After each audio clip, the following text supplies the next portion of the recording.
Assalamualaikum warahmatullahi wabarakatuh.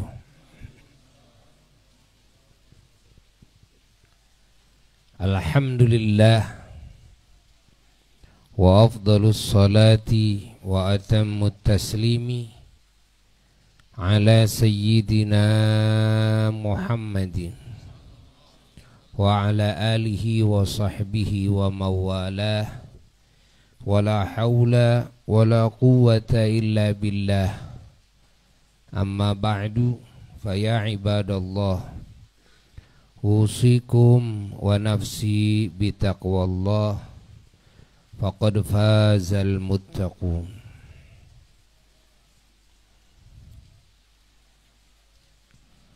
Para jamaah yang sangat dicintai dan yang sangat dimuliakan, dan segenap umat Islam dimanapun berada, rahimakumullah.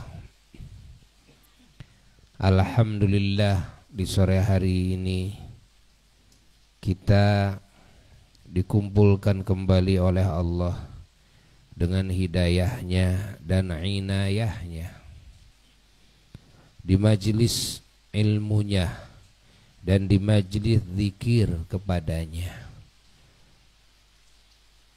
Termasuk dari makna zikir adalah bacaan Al-Quran. Termasuk dari makna zikir adalah salawat dan salam kepada Rasulullah sallallahu alaihi wasallam. Karena dalam salawat kita meminta kepada Allah dan kita mengingat Allah.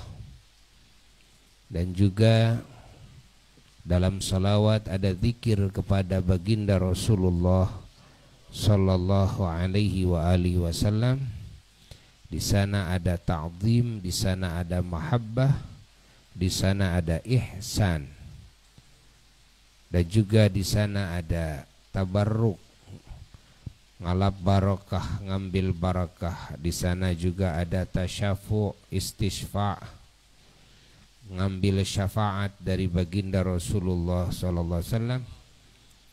Dan juga di sana ada tawassul, sehingga doa kita bisa dikabul dengan memperbanyak salawat dan salam kepada Rasulullah sallallahu alaihi wasallam. Dan di sana ada istighfar, karena orang yang membaca salawat salam kepada Rasulullah sallallahu alaihi wasallam diampuni dosa-dosanya. Dan juga di sana ada irtiqa. Apa irtiqa? Naik-naiknya pangkat kita kepada derajat yang lebih tinggi. Karena ada hadis bahwa orang yang membaca salawat salam kepada Rasulullah sallallahu alaihi wasallam ditaikan, ya, derajatnya oleh Allah ke derajat yang lebih tinggi. Dan juga dihapus dosa-dosanya. Lalu juga dalam makna zikir, doa. Bagian dari makna zikir itu juga doa. Doa bagian dari makna zikir. Memohon kepada Allah segala yang diinginkan, baik untuk urusan dunia, urusan agama, dan urusan akhirat. Kita bersyukur kepada Allah karena ini adalah karunia Allah. Ini adalah kasih sayang Allah kepada kita semua. Dan ini adalah bukti kecintaan Allah kepada hamba-hambanya. Andai kata Allah tidak sayang, tidak cinta, maka tidak mungkin kita dihadirkan di majelis ilmunya. Tidak mungkin kita dihadirkan di majelis zikir kepadanya. Alhamdulillah, andai kata Allah tidak menghendaki kita mendapatkan kebaikan, tidak mungkin kita dihadirkan di dalam majelis taat, majelis ibadah. Subhanallah. Andai kata Allah tidak menghendaki kita tidak akan mendapatkan kebaikan dari sesama hamba-hambanya, maka tidak mungkin kita dikumpulkan dengan sesama hamba-hambanya dalam majelis yang agung. Alhamdulillah, tsumma alhamdulillah, tsumma alhamdulillah.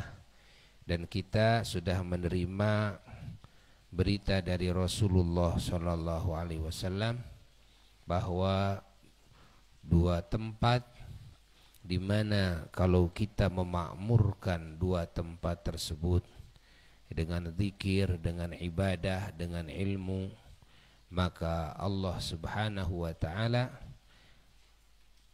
jika menurunkan bala dari langit ke dunia, maka Allah akan membantingkan, melemparkan bala tersebut jauh-jauh daripada hamba-hambanya yang memakmurkan dua tempat. Satu, memakmurkan masjid. Kedua adalah memakmurkan majelis ilmu.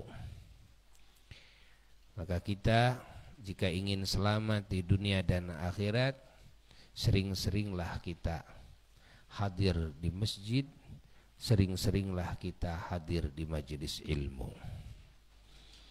Ini sudah dinyatakan oleh Rasulullah SAW dan terbukti kita sering menemukan ketika adanya bencana bahwa masjid dan ahli masjid yang ada di masjid Allah selamatkan. Begitu pula orang yang sedang hadir dalam majelis ilmu.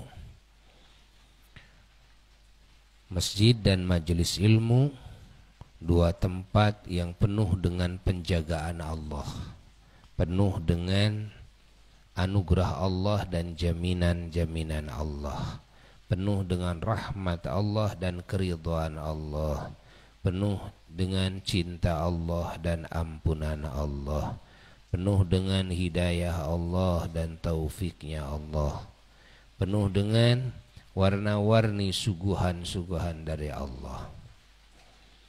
Semoga kita diistiqomahkan oleh Allah di dalam memakmurkan masjid dan di dalam memakmurkan majelis ilmu dan majelis zikir. Para jemaah sekalian, kita wajib bersyukur kepada Allah karena kita adalah hamba-hamba yang selalu diikat oleh Allah, Masya Allah, dengan ikatan yang sangat agung, ikatan batiniyah, ikatan ruhaniyah antara hati kita dengan Allah Jalla Jalaluhu wahdah.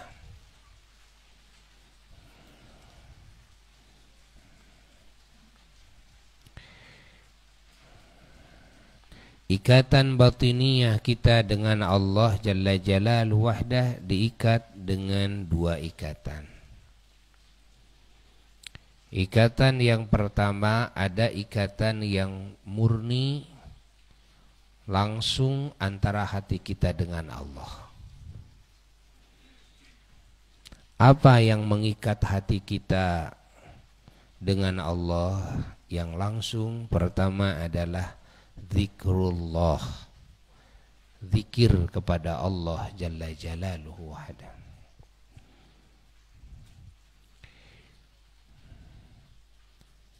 Yang kedua adalah sholat. Yang ketiga adalah doa. Yang pertama adalah zikrullah, zikir. Yang kedua sholat. Yang ketiga doa. Kalau kita ingin punya ikatan yang kuat dengan Allah, perbanyak dan perbagus tiga hal ini. Satu, apa? Zikir. Dua, sholat. Tiga, doa. Ini hubungannya langsung dengan Allah. Dan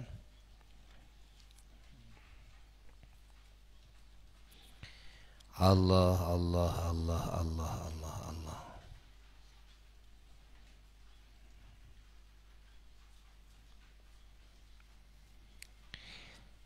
Zikir kepada Allah, mengingat Allah,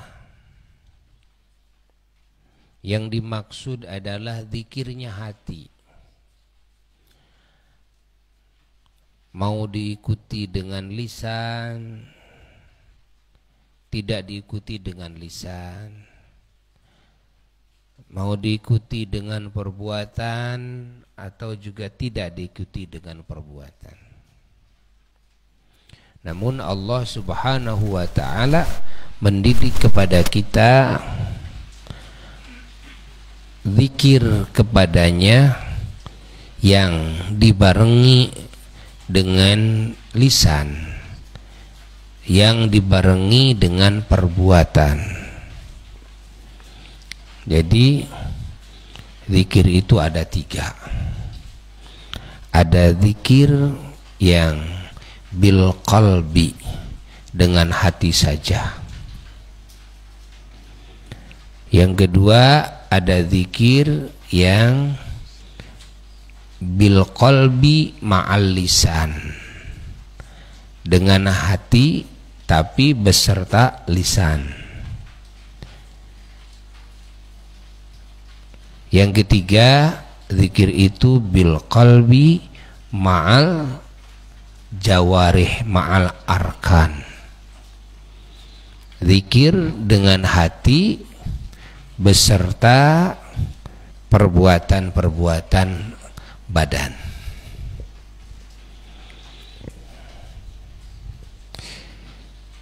Adapun kalau zikirnya hanya lisan saja tanpa hati,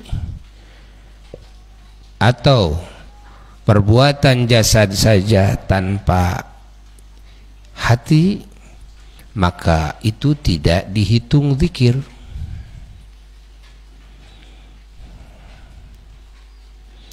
Itu zikirnya zikir ngigau namanya. Ya, amalnya amal ngigau.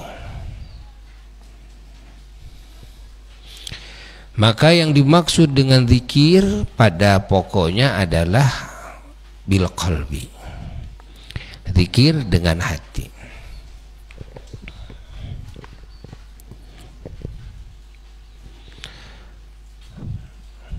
Arti zikir adalah ingat.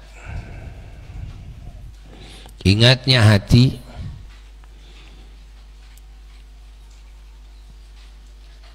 kepada Allah Jalla Jalaluhu wahdah, yang mana Allah adalah mazkur, yang diingat.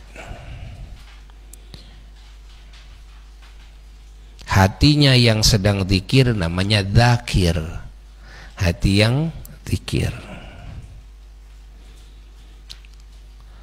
Sifat atau amalan hati yang zikir namanya zikir.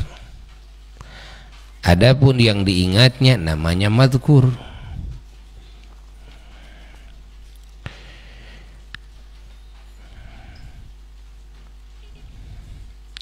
Cara mengingat Allah Jalla Jalaluhu wahdah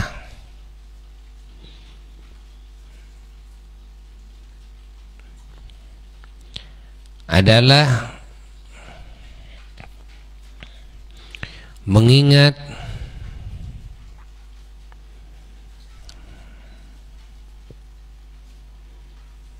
keberadaan Allah dan mengingat semua sifat-sifat Allah.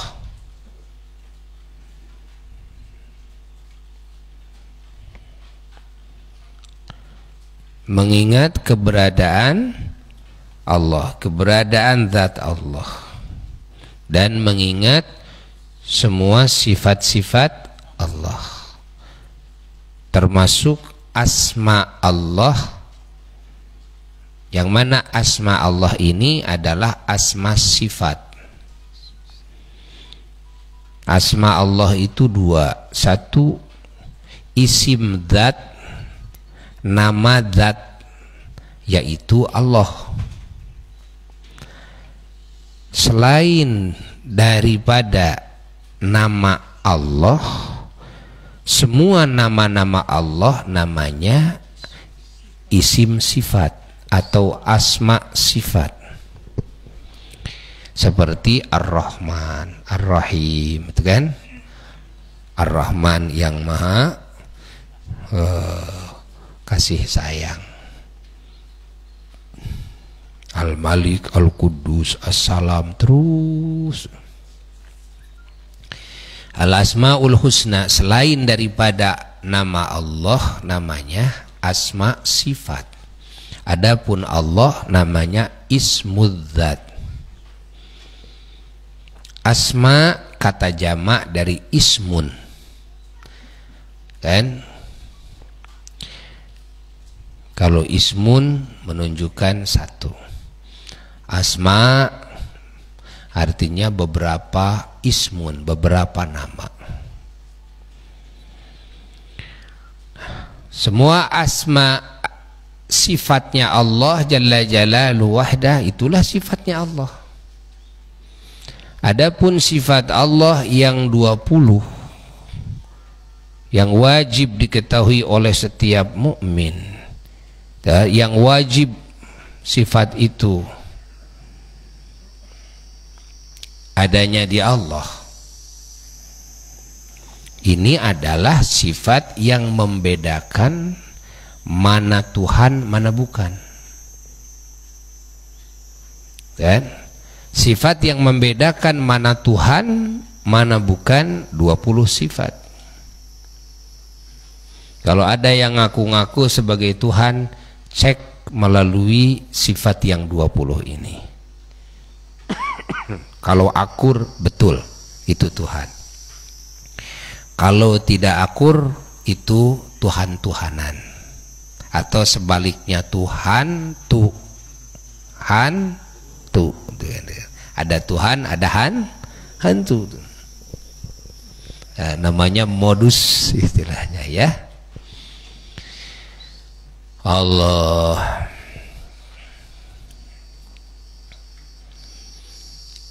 Pahami? Kalau kita berzikir kepada Allah, mengingat Allah itu mengingat keberadaan zat Allah dan semua sifat-sifat Allah. Dan imma sifat-sifat yang menunjukkan kepada kesahannya zat Allah sebagai Tuhan yang hak, yaitu yang 20 sifat. Wa imma sifat-sifat kesempurnaan yang tiada batasnya. Karena sifat kesempurnaan Allah tiada batasnya. Maka semua sifat kesempurnaan tiada batasnya.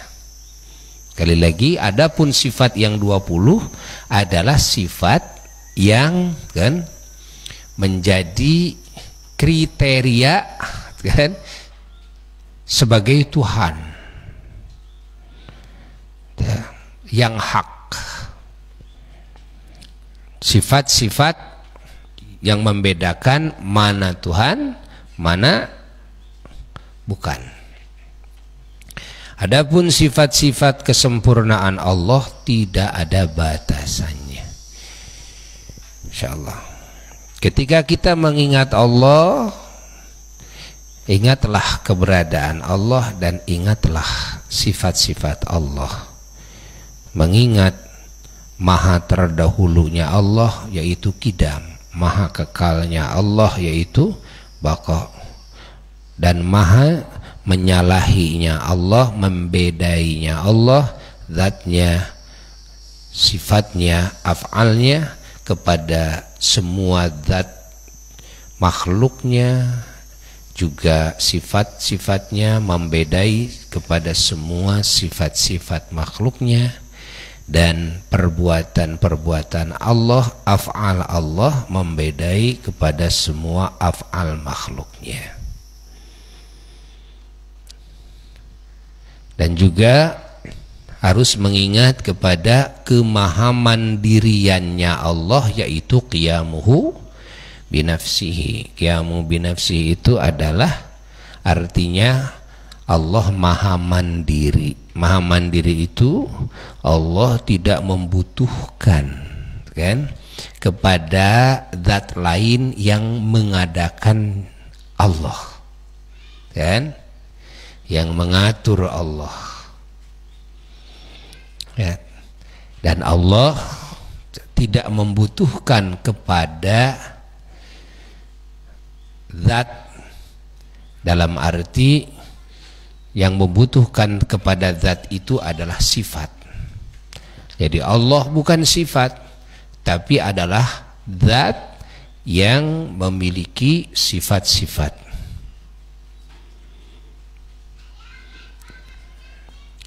Yang maha suci dari segala sifat kekurangan.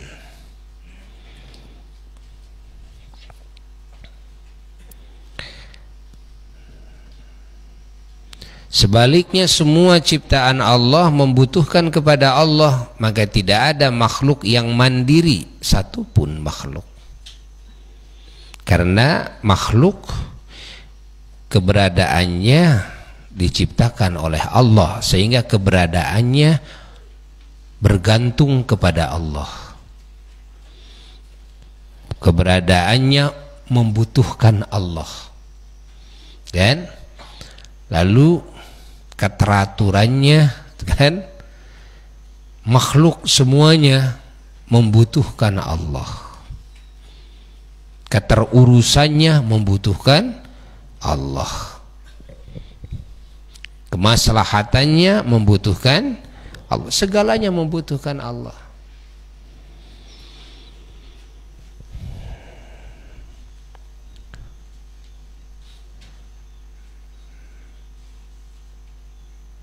Ini arti qiyamuhu binafsihi.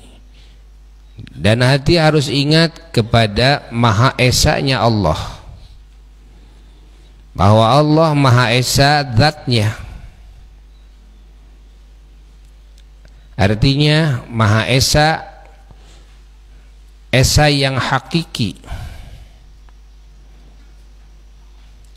Maha Satu, satu yang bukan merupakan kumpulan dari setengah dengan setengah, atau seperempat kali empat jadi satu. Tidak. Satu yang tidak bisa terbagi, dan satu yang bukan kumpulan dari bagian-bagian. Satu yang hakiki, zatnya satu, keesaannya hakiki, karena keesaan ciptaan Allah semuanya majazi walaupun disebut esa, ya. Pahami? Arasnya Allah satu, ya.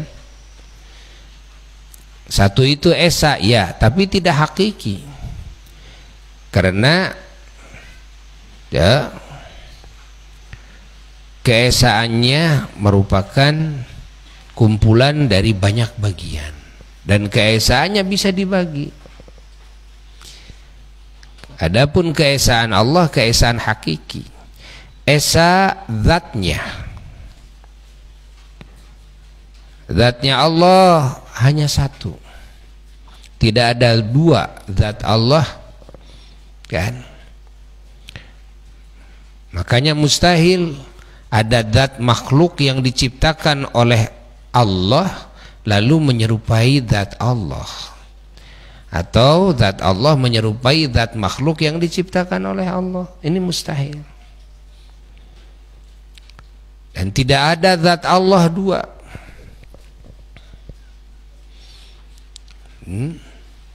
Kenapa? Karena jadi mustahil.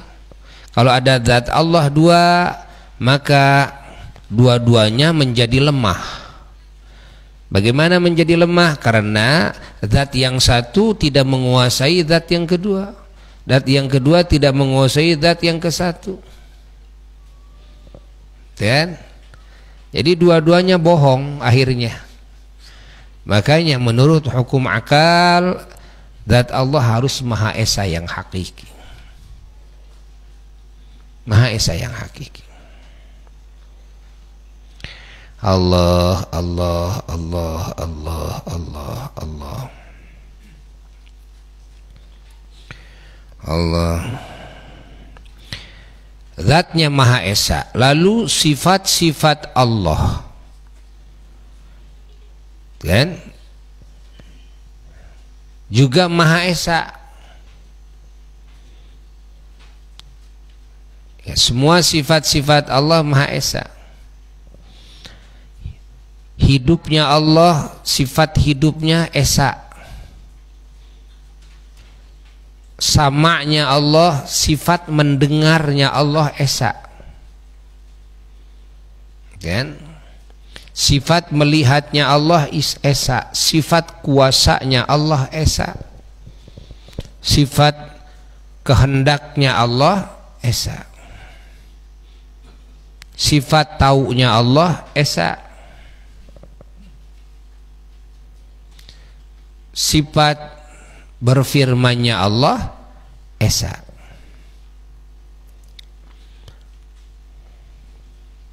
Pahami? Dengan satu sifat kekuasaan Allah, dan Allah menciptakan semua yang diciptakan oleh Allah yang tiada hitungannya dengan satu sifat kekuasaan. Dengan satu sifat kehendak Allah, Allah mengatur segala ciptaannya dengan satu sifat kehendaknya. Dengan satu sifat melihatnya Allah, Allah melihat semua ciptaannya, ya, semua makhluknya. Tidak ada istilah yang goib bagi Allah. Tidak ada istilah rahasia bagi Allah. Tidak ada istilah batin-batinnya perkara bagi Allah.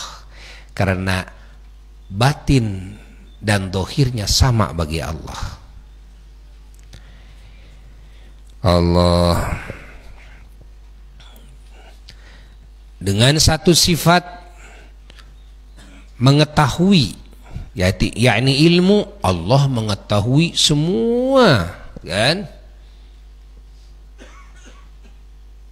makhluknya, segala suatu makhluknya Allah ketahui. Seperti halnya Allah mengetahui zatnya Allah sendiri dan sifat-sifatnya Allah sendiri.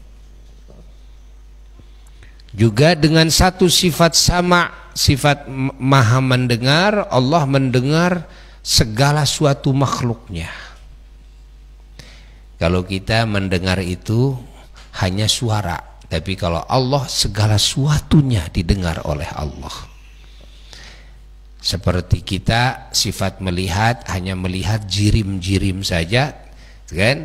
Tapi Allah melihat segala suatunya. Hatta suara, kan, dilihat oleh Allah, ya?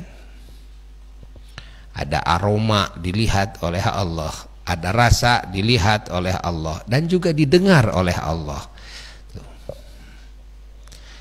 Kalau kita mendengar hanya suara saja, Allah mendengar zatnya, sifat-sifatnya, af'alnya, makhluk, segala suatunya didengar oleh Allah Jalla Jalaluhu wahda. Allah. Dan dengan satu sifat berfirman, maka semua ciptaan Allah menerima firman-Nya. Dengan satu sifat berfirman. Adanya makhluk dari tidak ada menjadi ada, dan dari ada menjadi tidak ada, dan segala perubahan-perubahan makhluk, segala situasi kondisi makhluk, semuanya berada antara kaf dan nun. Firman Allah kun, kun itu kaf dan nun, antara kaf dan nun, kun fayakun. Artinya semuanya dengan firman Allah. Allah, Allah, Allah. Allah Ini makna esa. Kita harus ingat kepada Maha Esanya Allah, dan kita harus ingat Maha Esanya Allah pada af'alnya, semua perbuatannya Allah. Ya. Bahwa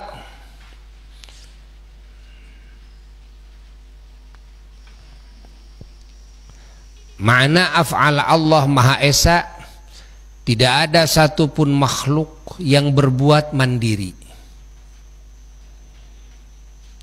Ingat, karena segala perbuatan makhluk diperbuat oleh Allah yang Maha berbuat.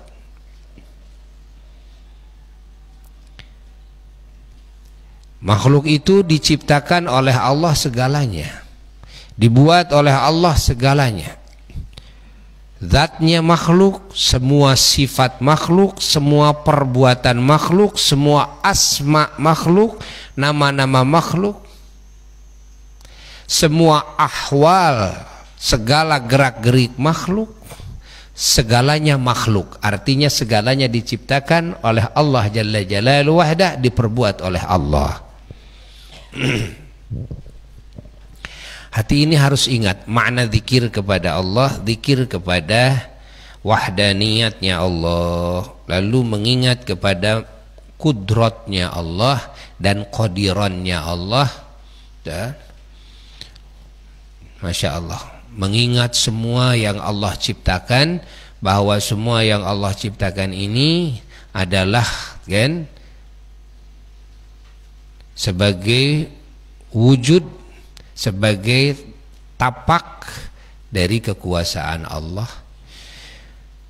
Dan juga ingat kepada iradat Allah, kehendak Allah, bahwa segala suatu makhluk semuanya, segala situasi kondisinya diatur oleh Allah dengan iradatnya Allah.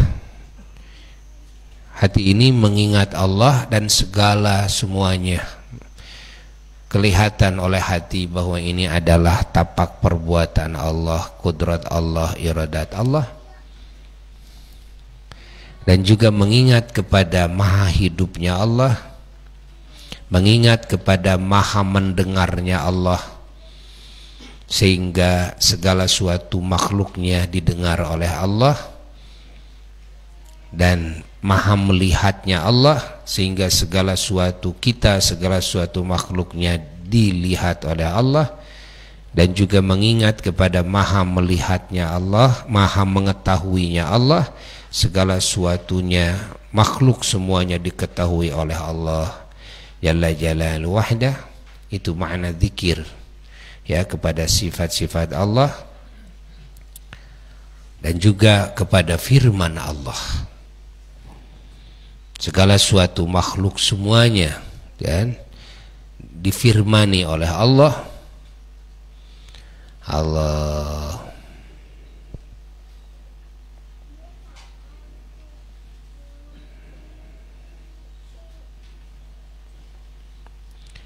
Dan juga dari firman Allah adalah hukum-hukum Allah yang di dalamnya adalah perintahan dan di dalamnya adalah larangan, di dalamnya adalah hikmah. Ini mengingat sifat-sifat Allah. Zikir, zikrullah itu begitu, zikir kepada Allah itu begitu, dirasakan terus. Masya Allah, diri kita segala suatunya semuanya dirasakan, insya Allah. Allah maha dekat dengan kita, Allah maha melihat, Allah maha tahu, Allah maha mendengar. Masya Allah, Allah maha mengatur, Allah maha berbuat. Itu maha. Allah maha hidup, Allah maha berfirman, dirasakan oleh kita. Ingatnya hati kepada Allah itu seperti itu. mengingat kepada semua sifat-sifat Allah, lalu maha belas kasihannya Allah, Ar-Rahman Ar-Rahimnya Allah, kan? Al-Maliknya Allah, Al-Qudusnya Allah, kan? As-Salamnya Allah. Diingat, itu makna zikir kepada Allah. Allah, Allah, Masya Allah. Termasuk tadi mengingat Allah dari sisi kalamnya Allah, firmannya Allah, mengingat apa yang diperintahkan oleh Allah dalam hidup, apa yang dilarang oleh Allah dalam hidup, dan mengingat semua janji-janji Allah bagi hamba-hambanya yang beriman, yang bertakwa, dan juga mengingat kepada semua ancaman Allah bagi siapapun yang kufur kepada Allah, yang musyrik kepada Allah, yang maksiat kepada Allah.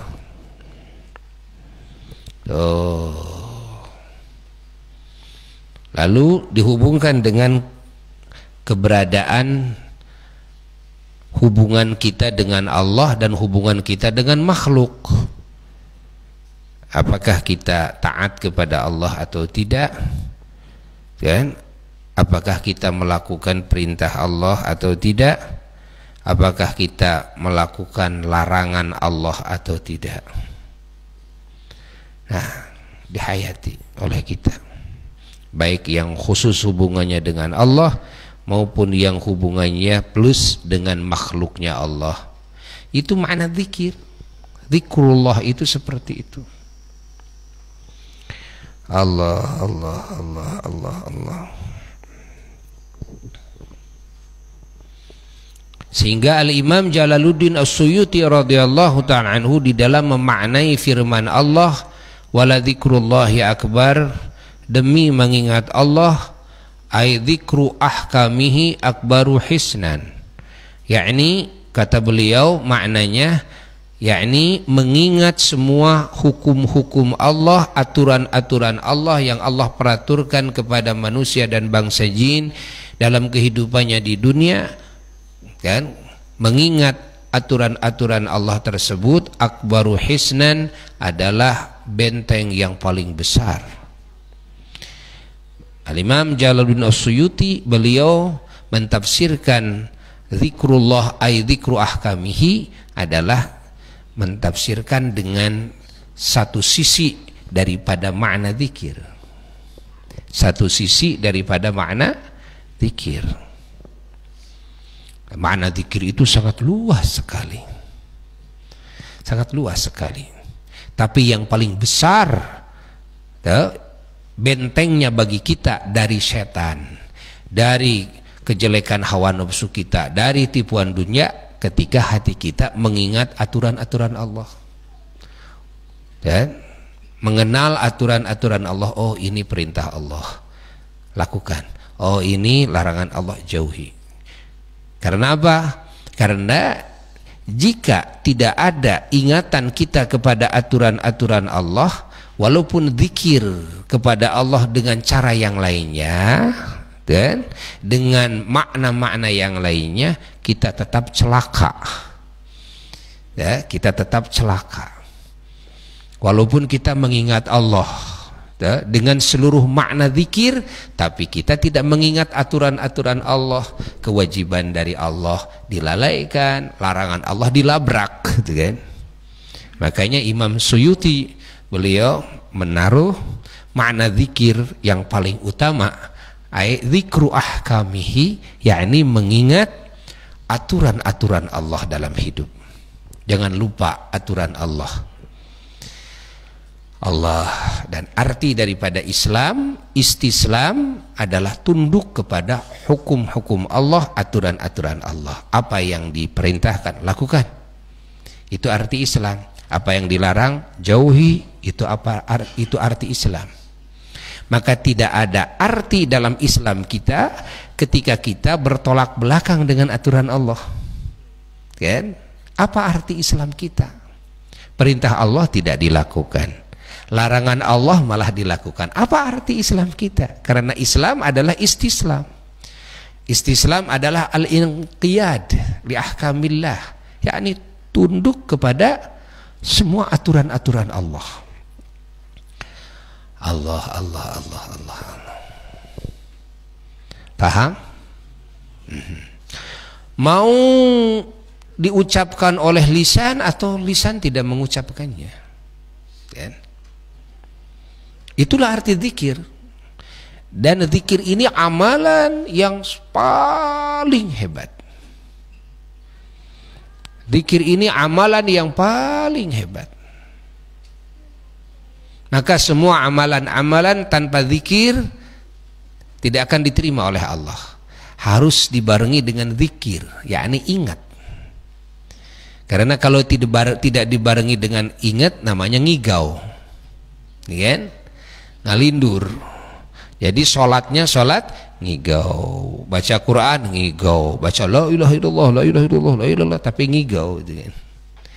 Nah, melakukan amal soleh tanpa zikir ngigau. Karena tanpa zikir bagaimana mungkin ya, ada niat karena Allah, ada ikhlas, tidak akan. Ya, semuanya amalan-amalan yang diterima oleh Allah itu didasari dengan zikirnya hati kepada Allah Jalla Jalaluhu wa Hada. Dan salat yang diterima adalah salat yang ingat, kan?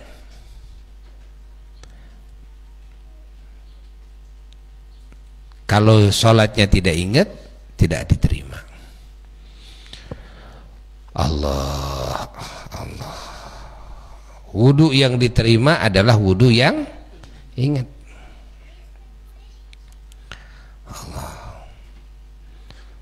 Masya Allah. Saya sholat tapi ingatnya nggak full. Sebagian ingat lalu nggak ingat, ingat lagi nggak ingat lagi, ingat lagi nggak ingat lagi. Yang diterima yang mana? Yang ingatnya. Jadi nanti dicacak heula, diiris dulu, nanti diiris dulu kayak tukang daging, nanti dipisahin mana jando mana ini. Nah nanti sholatnya dipecah-pecah. Ada sholat yang ingat, yang ingatnya nanti dipisahin, yang nggak ingatnya dibuang, yang ingatnya dipisahin. Subhanallah. Allah, Allah, Allah, Allah, Allah. Jadi nanti ada sholat cuma rukunya saja sebentar karena ingatnya di sana. Ada sholat yang salamnya doang. Assalamualaikum baru ingat Allah, gitu kan? Tadi nggak tahu kemana itu kan. Allah. Yang ingatnya itulah yang akan diterima oleh Allah. Allah. Allah. Masya Allah. Ini zikir. Dan zikir ada yang diperintahkan oleh Allah dibarengi dengan lisan, ya, dibarengi lagi dengan perbuatan.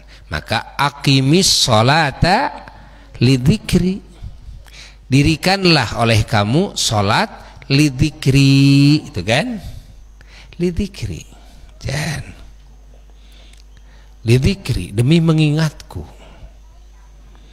Dirikanlah sholat demi mengingatku. Bukan berarti begini, yang penting saya ingatkan, tujuan sholat itu untuk ingat. Kalau saya sudah ingat, nggak perlu sholat badan, nggak perlu. Nah ini pemahaman yang ngaco. Ya. Bagaimana ngaconya? Bahwa ini tidak sesuai dengan apa yang Allah kehendaki. Allah menghendaki di samping zikir hati yang secara khusus, dengan hati saja, kan? Ada lagi perintah Allah adalah zikir dengan perbuatan, kan? Zikir dengan perbuatan itu dengan perbuatan jasad, yakni melakukan semua perintah Allah yang didasari ingat kepada Allah, yang dibarengi ingat kepada Allah, dan meninggalkan semua yang dilarang oleh Allah didasari ingat kepada Allah, kan? Dibarengi ingat kepada Allah, kan? Jadi perbuatan jasadnya ini diperintah. Cuma bukan hanya perbuatan jasadnya saja tanpa zikirnya hati, ya. Bukan hanya saumnya saja tanpa zikirnya hati. Semuanya harus dengan ingat, dibarengi dengan ingat kepada Allah Jalla Jalaluhu wahdah. Apa saja yang diperintahkan oleh Allah, baik yang fardu maupun yang sunnah, ketika kita melakukannya harus didasari dengan ingat, dibarengi dengan ingat. Apa saja yang dilarang oleh Allah, baik yang haram maupun yang makruh, ketika kita meninggalkannya harus dibarengi, didasari dengan ingat. Nah, ini yang dimaksud. Kalau yang dimaksud bahwa zikir itu hanya murni hati saja, tidak ada zikir jasad dan zikir lisan, maka Rasulullah SAW adalah orang yang paling pertama yang tidak sholat jasadnya. Tapi ternyata Rasulullah SAW sholat. Loh, kamu ngikuti siapa? Kamu ngikuti Nabi Muhammad atau ngikuti pemikiran kamu yang sangat kerdil sekali? Ya. Sehingga kamu meninggalkan sholat jasadmu dengan mengambil kecukupan ingat kepada Allah dengan hatimu saja. Ini salah. Rasulullah saja tidak seperti itu. Ini zikir. Paham? Satu, apa tadi? Dengan apa? Zikir. Ya, bagaimana ingat dengan Allah, mengikat hati dengan Allah, satu dengan zikir, kedua dengan salat, kan? Ketiga dengan doa. Ini baru satu nih poin. Ini harus dilanjut, ya kan? Di majelis yang akan datang. Ya. Mudah-mudahan panjang umur, sehat jasmani rohani kita, diampuni semua dosa kita, ditutupi semua aib kita, dikabulkan segala doa kita, dijauhkan dari segala bala, fitnah, musibah, zahir dan batin, dunia dan akhirat. Wa ila hadratin Nabi sallallahu alaihi wasallam. Al-Fatihah.